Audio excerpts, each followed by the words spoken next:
Listeningni 5-5,5 dan 9 ga bir oyda ko'tarishning ajoyib usuli bor va bu active listening deyiladi. Hozir o'ylashingiz mumkin, biz active listening qilamiz deb.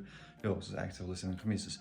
Agar siz Cambridge testlarida to'liq bajarib ketaveradigan bo'lsangiz, ular tahlil, analiz qilmasangiz, bu active listening hisoblanmaydi. Demak, nima qilasiz?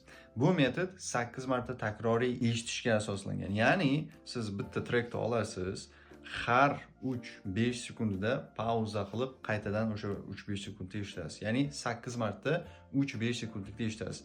Birinchi 3 martada 1x tezlikda, 4dan 6 gacha 0.75 tezlikda, faqatgina 5-marta eshitayotgan paytingiz siz pauza qilishingiz kerakda, aynan nimani eshityapsiz, qanday eshitsangiz xuddi shuni yozishingiz kerak. To'g'ri, noto'g'ri bu narsadan umuman farqi yo'q, ahamiyati ham yo'q.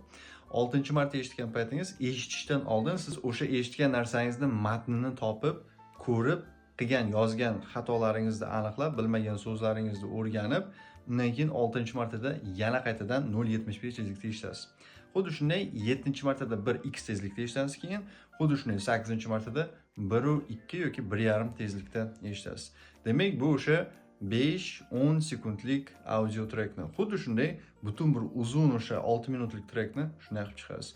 Men sizga garantiya beraman, bir oydan keyin 5-5,5 milesdan listeningiz kamida 8,5 ga chiqadi. Bo'lmasam, agar ko'proq qiladigan bo'lsangiz 9 ga ham chiqadi. Ushbu YouTube kanalda bu amaliyot to'liq qanday qilinishini boshidan oxirigacha ko'rsatib berganman. O'tib ko'rishingiz mumkin. Agar sizga tayyor active listening practicelar kerak bo'ladigan bo'lsa, Telegram sahifamizga o'tib obuna bo'lishingiz mumkin.